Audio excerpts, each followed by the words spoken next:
우리가 신앙생활을 하면서 가장 많이 사용하는 단어 중에 하나가 오늘 우리가 말씀으로 통해서 살펴볼 믿음이라고 하는 말입니다.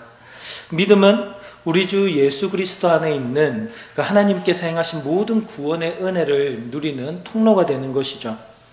이렇게 중요한 믿음에 대해서 우리가 오해를 하고 잘못된 생각을 가지고 있으면 안 되겠죠.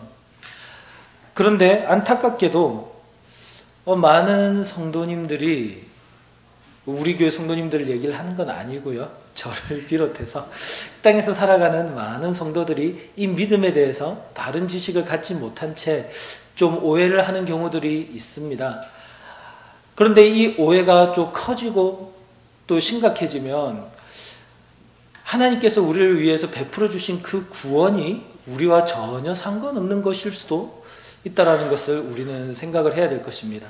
혹은 그렇진 않더라도 좀 잘못된 믿음을 갖고 있다면 우리가 하나님께서 원하시는 올바른 믿음 생활을 하기 어려울 수도 있는 것이죠. 성경은 믿으라고 말씀을 하고 있어요.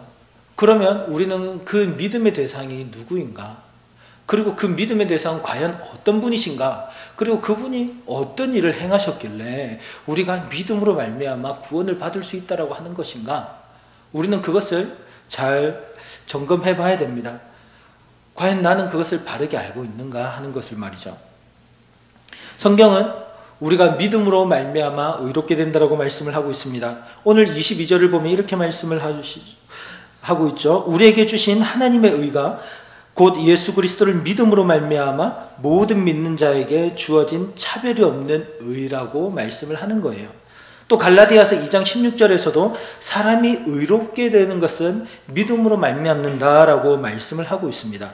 믿음, 이 믿음은 우리가 의롭게 되는 방편이에요. 그리고 또 이 의롭다라고 하는 것은 하나님의 자녀들에게나 하는 말이죠. 그리고 또 성경은 이 의롭다라고 하는 말을 구원이라고 하는 말이 들어가야 될 자리에 같이 사용을 하고 있어요. 그러니까 즉 구원받는다라고 하는 것은 의롭게 된다. 우리가 의롭다함을 받는다라고 하는 것은 곧 구원받는다라고 하는 것입니다.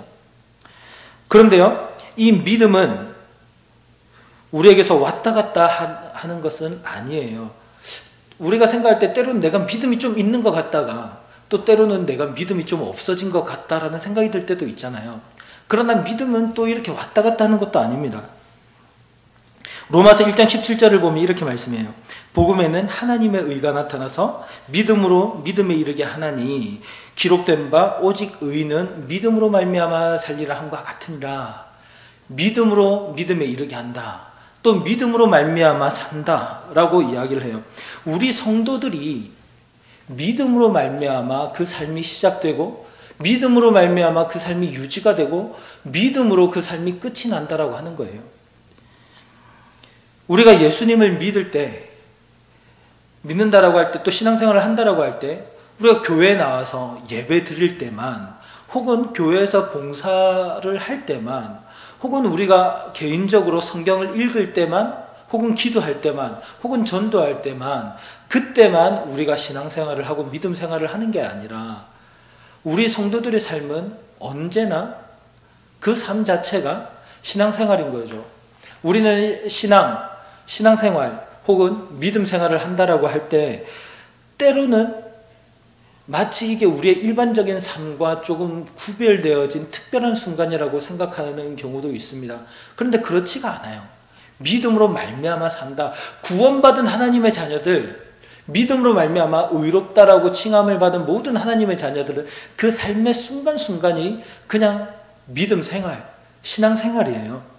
우리가 밥을 먹을 때도, 우리가 좋아하는 사람들을 만날 때도, 혹은 때로는 우리가 싫어하는 사람을 대할 때도, 우리가 교회 안에 있을 때도, 성도들과 함께 있을 때도, 혹은 우리가 세상 속에서 직장이나 믿지 않는 자들과 함께 있을 때도, 그때도 우리는 여전히 즉 신앙생활을 하고 있는 거예요. 그래서 우리의 삶과 믿음, 이것은 결코 떼어질 수도 없고 떼어내서도 안 되는 것이죠. 우리의 삶의 방식 하나하나가 우리의 믿음, 즉 하나님께서 의롭다라고 하실 만한 그 방편이 되는 그 믿음과 절대로 떨어지지 않는 그러한 삶인 거죠. 그러므로 우리의 삶의 방향 또한 하나님께서 기뻐하시는 그 의로운 삶으로 당연하게 이어지게 되는 것입니다. 그러나 여기에서 이제 또 우리가 조심해야 될 게 있어요. 우리의 삶과 의로움 이것들을 너무 결합을 시키려고 애를 쓰고 노력하다가 보면 마치 우리의 삶의 행위가 구원을 결정짓는 것처럼 그렇게 또 착각을 하게도 되기도 합니다.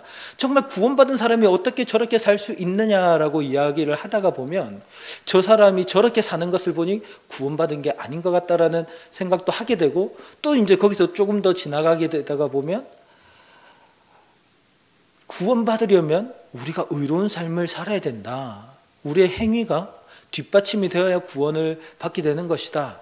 혹은 구원을 받았다가도 우리가 말씀대로 살지 못하면 저 사람 구원이 떠나간 건가, 이렇게 착각도 하게 되는 것이죠.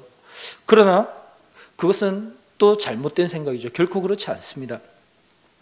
우리 성도들이요, 율법을 지키는 것, 이것이 어떤 의미가 있는지를 먼저 생각을 해야지 우리는 믿음에 대해서 조금 알 수 있을 것 같아요. 여러분, 율법은 어떤 거라고 생각하세요? 율법 하면 좋은 이미지가 먼저 떠오르십니까? 아니면 좀 나쁜 이미지가 떠오르세요? 좀 뭔가 우리를 옭아매는 것 같고, 그렇죠? 그것이 우리를 묶어서 우리가 하나님 앞에서 자유롭지 못하게 만드는 그런 것처럼 느껴집니다. 그러나 사실은 그렇지 않습니다. 우리가 율법에 대해서 오해하고 있는 것들이 많이 있어요. 하나님께서 우리 사람을 창조하셨습니다. 창조주 하나님께서 피조물인 우리를 만드신 것이죠. 피조물들의 특성 중에 하나가 자기 스스로는 살 수 없다라는 거예요. 혼자서 살아갈 수 없는 거예요. 누군가에게 철저하게 의존해야 되는 거죠. 그 누군가가 누굴까요? 바로 우리를 창조하신 하나님이십니다. 하나님께 철저하게 의존하지 않고서는 결코 한순간도 살아갈 수 없는 존재가 우리 인간이잖아요. 그리고요, 하나님께서는 인간을 창조하시고 아담과 하와를 창조하시고 첫 번째 율법을 주셨어요. 선악과를 먹지 말라라고 하는 것이었죠. 하나님께서 창조하신 그 피조물들이 창조주 하나님께 의존해서 살아갈 수 있는 방편으로 율법을 주셨고, 그 율법에 순종하는 자들이 하나님의 의를 충족시키는 거예요. 의로운 하나님의 자녀로서 하나님의 풍성하신 은혜 가운데 그 복음의 풍성함을 누리면서 살아갈 수 있는 거죠. 하나님과 깊은 교제를 하면서 살아가게 되는 거예요. 그래서 하나님께서는 아담과 하와에게도 그 선악과를 주시면서 선악과를 먹지 말라고 하셨던 거죠. 그리고 아담과 하와는 그 당시에 그들은 죄가 없습니다. 그렇죠? 죄를 짓지 않았습니다. 그러나 그들이 어떤 의도 행한 것이 없었어요. 그러므로 죄는 없으나 의는 없었고, 하나님께서 말씀하신 그 선악과를 먹지 말라고 하는 말씀에 순종할 때에 그들이 하나님의 의를 충족시키는 거죠. 그리고 하나님이 주시는 풍성한 은혜를 누리게 되는 것입니다. 그러므로 선악과는요, 우리를 걸려 넘어지게 하는 것이 아니에요. 하나님께서 우리에게 베풀어 주시는 놀라운 은혜입니다. 정말 하나님이 주시는 은총을 마음껏 누리라고 선악과를 주셨고요. 그 선악과를 먹지 않는다라는 것은 사실 생각해보면 굉장히 쉬운 것 같습니다. 왜냐하면 그 동산에 얼마나 많은 나무가 있었겠어요. 열매들이 얼마나 많아요. 그 중에 딱 하나 선악과만 먹지 말라고 하신 그것을 지켰다면 하나님께서 요구하시는 그 의를 충족시켰겠죠. 그러나 그것에 실패한 게 바로 우리 인간의 모습입니다. 그러므로 이제는 성경에 보면요, 굉장히 많은 율법이 나오죠. 그 하나님의 의를 충족시키기 위해서 613가지의 그 율법을 주시면서 이제 그것을 끊어내야지, 그것과는 전혀 상관없는 삶을 살아야, 하나님의 말씀에 순종해야 우리가 그 하나님의 의를 충족시킬 수 있게 되는 것입니다. 그런데 그것을 누가 지킬 수 있겠습니까? 성경은 모든 사람이 죄를 범하여서 하나님의 영광에 이르지 못했다라고 말씀을 하잖아요. 이제 하나님의 율법이요, 이제 족쇄가 된 거예요. 우리가 시편 말씀을 보다가 보면 다윗이라든지 또 다른 시편의 기자들이 고백하잖아요. 주의 율법이 어찌 그리 단지요. 답니까? 정말 그렇게 느껴지시나요? 막 하지 마라 해라 이런 것들이 잔뜩 있어가지고 내가 어떻게 이것을 다 지키나 사실은 마음이 무겁잖아요. 근데 성경은 믿음의 사람들은 그렇게 기록하고 있죠. 주의 율법이 너무나 답니다. 꿀과 꿀송이처럼 달고 그것을 지키는 것이 너무나 기쁩니다. 우리는요, 마치 이 하나님의 선한 율법이 족쇄처럼, 착고처럼, 그리고 수갑처럼 느껴져요. 그래서 야, 이것이 진짜 나쁜 것이다라고 생각을 하게 되는 거죠. 그러나 그렇지 않습니다. 왜 우리가 그것을 나쁘게 여겨지냐면 그것이 계속해서 우리의 죄를 꼬집기 때문이에요. 우리가 얼마나 악한지를 계속해서 발견하게 하기 때문이에요. 그러면서 우리는 율법 앞에서는 결코 우리는 자유로울 수 없는 존재군요. 율법에서 결코 우리는 벗어날 수 없는 존재군요. 율법의 단 한 가지도 제대로 지킬 수 없는 거군요. 갈라디아서 3장 10절에서 말하는 것처럼 모든 율법을 항상 지켜야 된다라고 하는 그 하나님의 공의의 기준을 절대로 충족시킬 수 없는 악한 죄인이 바로 저인 것입니다라는 것을 깨닫게 되는 거죠. 그런데 오늘 본문 말씀을 보면요, 21절에서 이제는 이라고 하면서 다른 이야기를 하시는 거예요. 이제는 율법 외에 하나님의 한 의가 나타났다. 이게 뭡니까? 이게 복음인 거예요. 그렇게 우리가 노력하고 애를 써도 지킬 수 없었던 그 율법, 충족시킬 수 없었던 그 하나님의 요구에 대해서 충족시킬 수 있는 다른 한 의가 나타났다라는 거예요. 바로 예수 그리스도를 말씀을 하고 있는 것입니다. 이제는요, 그 율법을 지키기 위해서 애쓰고 노력해야 될 필요가 없어요. 우리가 의롭게 되기 위해서 그 많은 율법을 다 지켜야 되고 구약 성경에 나와 있는 그 절기들을 또 다 지켜야 되고 그렇게 할 필요가 없어요. 유월절 지키지 않아도 괜찮아요. 그 안식일교나 뭐 안상홍 증인회에서 율법을 지키지 않았기 때문에 유월절을 안식일을 지키지 않는 그것들 가지고 우리 개혁교회를 비판을 하고 책망을 하죠. 그러나 절대 그렇지 않습니다. 이제 우리는 예수 그리스도를 통하여서 우리에게 주신 한 의, 그것으로 말미암아 하나님의 의를 충족시키게 된 거죠. 그리고 우리는 믿음으로 말미암아 의롭게 된다라는 것입니다. 이뿐만 아니라 또 어떤 사람들은요, 여전히 믿음에다가 우리의 행위가 그래도 좀 들어가야 되지 않나? 계속 여기서 벗어나지 못해요. 믿음만으로 된다라고 말로는 고백을 하지만, 말로는 믿음이면 됩니다라고 얘기를 하지만 실제 신앙생활하는 것을 보면 우리의 행위가 들어가야지 구원받는 것 같은 그런 식으로 인식을 하고 그렇게 살아가고 혹은 그렇게 남을 정죄하고 그렇게 살아가는 모습들이 우리에게 있습니다. 그런데 이것을 다른 말로 표현하자면요, 그것은 곧 믿음 없음이라는 이야기예요. 믿지 못한다라는 이야기예요.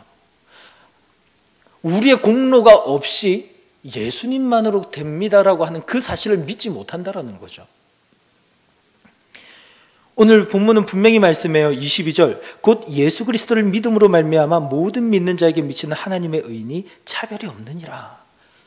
24절, 그리스도 예수 안에 있는 속량으로 말미암아 하나님의 은혜로 값없이 의롭다 하심을 얻은 자 되었느니라. 속량은요, 값을 지불했다라는 거예요.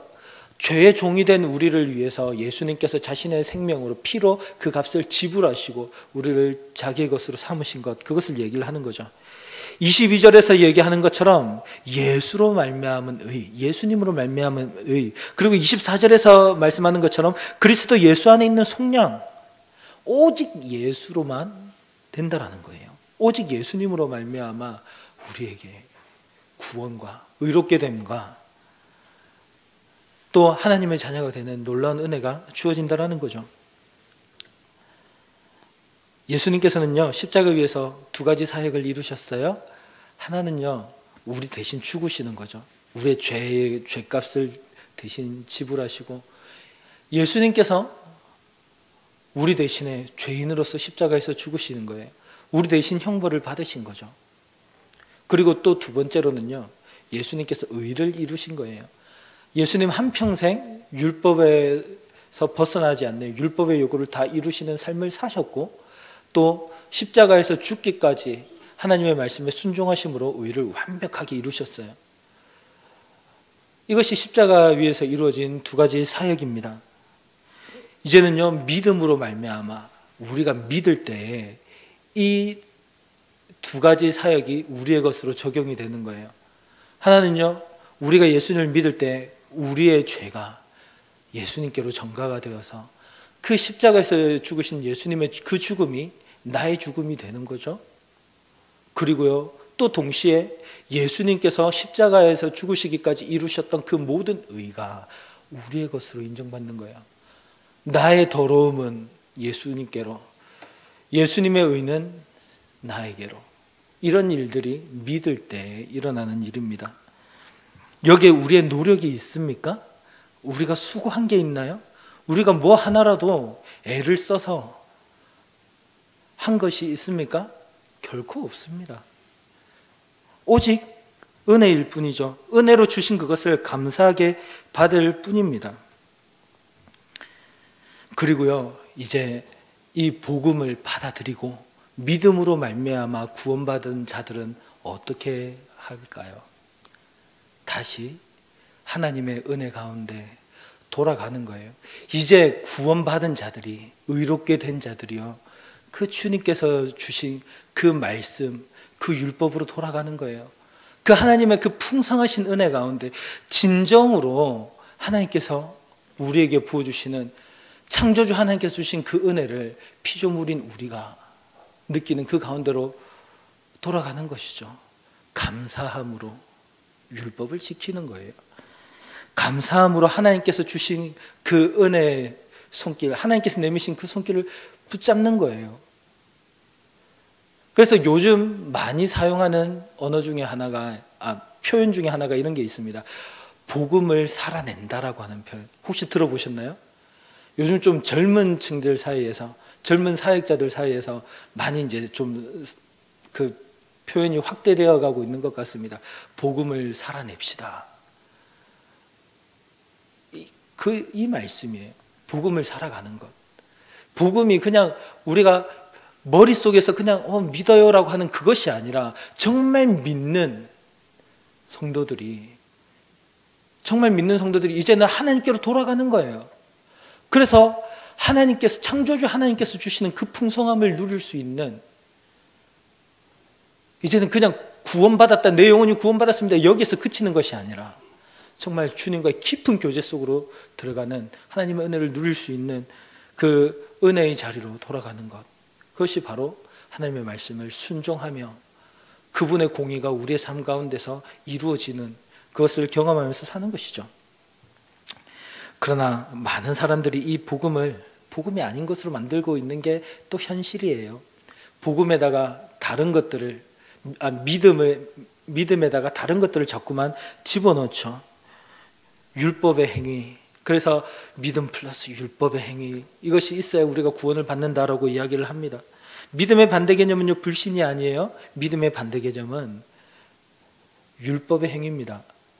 우리는 쉽게 생각할 때 믿음의 반대는 불신, 이렇게 생각을 하는데요, 그것은 믿음에 대해서 우리 인간적인 개념으로 생각을 할 때 그런 거고요, 성경적인 개념을 잘 생각해 보면 믿음은 결국에는, 성경은 계속해서 율법의 행위와 대립을 시키고 있거든요. 율법의 행위와 믿음은 다른 것임을 계속해서 성경은 이야기를 해요. 율법의 행위가 아니라 믿음이다 라고 하는 것을 계속 말씀합니다. 그러니까요, 우리는 이 믿음에 대해서 다시 한번 생각해 봐야 돼요. 그냥 이해가 된다라고 그게 믿음이 아니라요, 그냥 머리가 끄덕여진다라고 해서 그게 믿음이 아니라 정말 나의 어떠한 것들을 하나님 앞에 내세우면서, 하나님 내가 이렇게 했는데, 내가 이렇게 살았는데요 라고 하는 것을 내세울 게 아니라 정말 하나님 앞에서 나의 것은 아무것도 없고 오직 예수 그리스도로만 구원받을 수 있다는 것을, 구원받았다라고 하는 것을 확실하게 인정하는 거죠.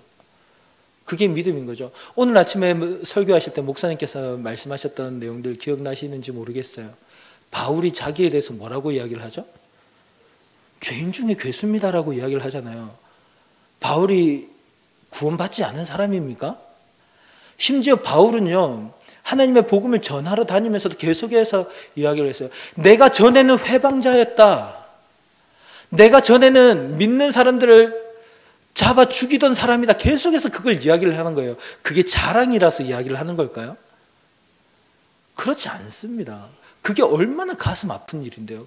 그게 예수님을 믿고 봤더니 내가 그렇게 살았던 게 얼마나 부끄러운데, 얼마나 나는 구원받을 만한 단 하나의 가치도 없는 사람인데 나를 이렇게 하나님께서 사랑해 주시고 복음의 전도자로 세워주셨나.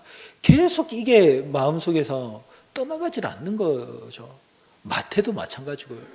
세리마태, 얼마나 부끄러운 이름입니까? 그것을 성경의 그게 기록이 되어 있는 거예요. 그래서 그들은 끊임없이 자기가 죄인임을 고백하고 끊임없이 자기에게 절망하면서 오직 예수님만 끝까지 붙들면서 사는 거예요. 오직 예수님 외에는 붙들 만한 어떤 것도 없는 거죠. 바울이 그렇게 많은 전도 여행을 하고 그렇게 많은 고난을 받았음에도 불구하고 하나님, 제가 하나님을 위해서 이런 고난을 받았지 않습니까? 라고 얘기하지 않고, 하나님, 저는 죄인 중에 괴수입니다. 제가 한 모든 것들 중에서 자랑할 만한 게 단 하나도 없습니다라고 이야기를 하는 거예요.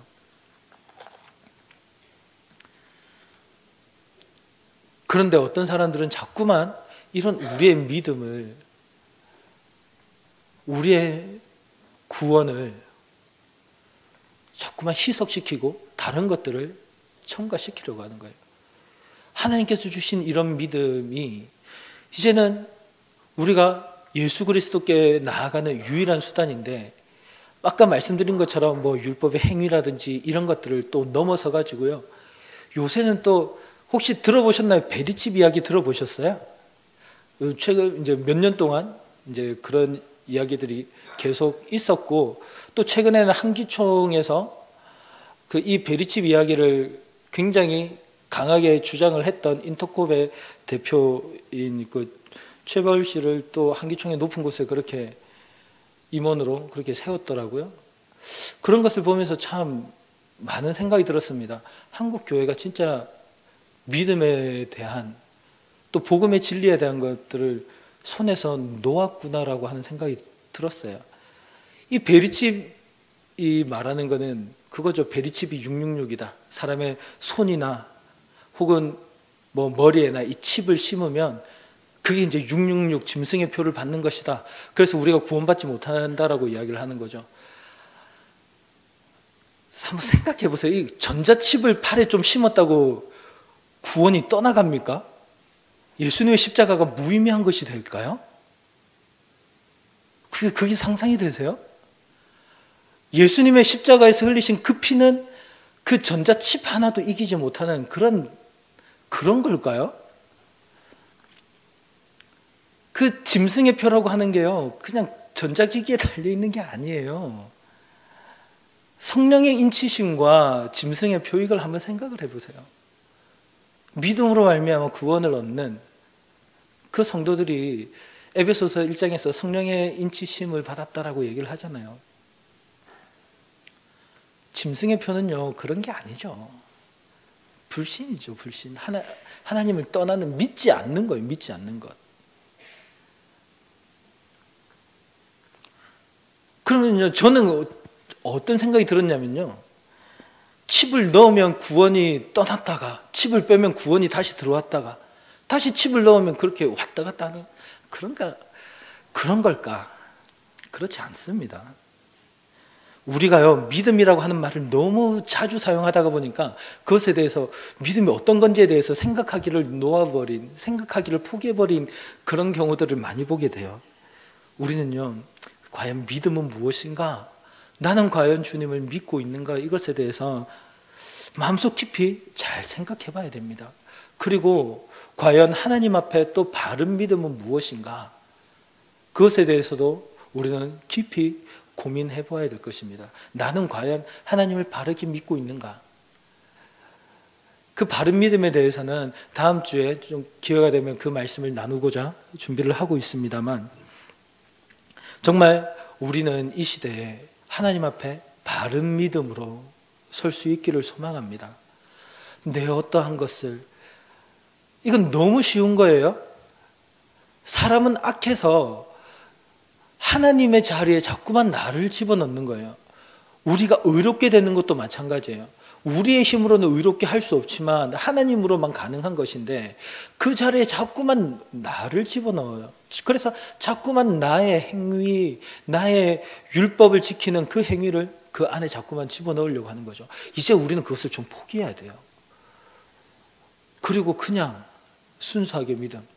내가 아무 것을 안 해도 하나님께서 내가 믿기만 하면 구원을 주신다는 것에 대해서 우리는 확신을 갖고 붙들어야 돼요. 대신에 우리의 삶이 엉망이어도 된다는 말씀 아니라는 건 아시겠죠? 정말 구원받은 자는 다시 그 하나님의 말씀으로 돌아가게 되는 거예요. 정말 믿음이 진짜라면 그렇게 당연히 돌아가는 거죠. 그리고 그렇게 하나님의 뜻대로 살아가는 것이 마땅한 일입니다. 그렇게 안 될 수가 없어요. 오늘 주일학교 아이들이 새로운 찬양을 하나를 배우는데요, 우리 공과의 진행에 따라서 새로운 찬양을 배우는데, 우리에게 주신 새 약속이라고 하는 제목의 찬양이에요. 하나님께서 우리에게 새 마음을 주시는 거죠. 이제 율법 조문에 쓰여진 그 율법이 아니라 우리의 마음속에 새겨주시는 그 하나님의 법, 그 하나님의 법을 지키고, 또 그것을 위해서 하나님께서는 우리에게 하나님의 영을 부어주시고 하나님이 우리의 하나님이 되셔요 라고 하는 그런 찬양이에요. 아이들과 함께 그 찬양을 부르다가 얼마나 그게 갑자기 은혜가 되는지. 주일학교 아이 중 하나는 오늘 처음 배우는데 한 2번 정도 부르니까 눈을 감고 그 찬양을 막 부르는 거예요. 누구라고 이름을 밝히면 그분만 너무 기쁘실까봐, 그 관계에 있는 분들만 너무 기쁘실까봐 이름은 밝히지 않겠습니다. 그런데요, 그 아이가 평소에 찬양을 하는 걸 보면요, 너무너무 막 은혜가 넘치는 것 같아요.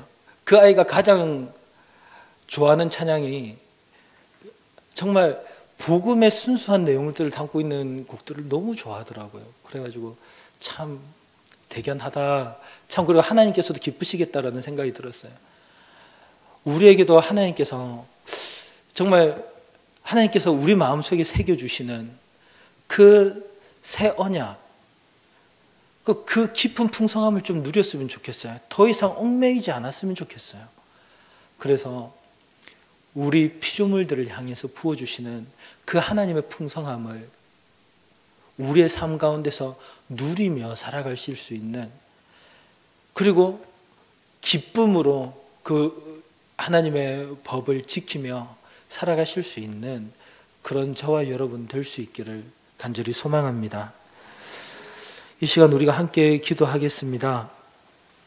정말 우리는 주님이 정말 십자가 위에 행하신 그 일들, 죽으심으로 우리의 죄를 대신 지시고 순종하심으로 그 율법의 요구를 이루셨던 그 의로움이 믿음으로 말미암아 우리의 것이 됨을, 그리고 또 믿음으로 말미암아 우리의 죄가 예수님께로 전가되었음을 우리가 한번 깊이 생각을 하고, 정말 이것을 온전하게 받아들일 수 있는 확실한 믿음을 우리에게 주셔서 우리가 주님의 은혜 가운데 이 풍성한 복음의 은혜를 누리며 하나님과 깊은 교제를 할 수 있도록 우리 이 시간 주여 도와주시옵소서. 우리 간절한 마음으로 함께 기도하시겠습니다. 아버지 주님 함께 주시옵소서. 우리에게 주신 이 은혜를 주님 누리게 하여 주시고, 이 하나님의 말씀이 우리의 심령 속에 뿌리를 내려서 확실한 믿음을 갖고 살아갈 수 있도록 주여 도와주시옵소서. 참된 믿음을 주시옵소서. 내 노력이 아니라 오직 믿음으로, 오직 주님이 주신 그 믿음으로 끊어갈 수 있도록 도와주시옵소서. 아버지, 흔들리지 않게 하시고 세상이 보여주는 여러 가지 생각들이, 그 증언들이 넘어지지 않도록 도와주시옵소서. 그래서 진실로 주님과 깊은 교제를 누리고 풍성한 은혜를 맛보며 살아갈 수 있게 되도록 주여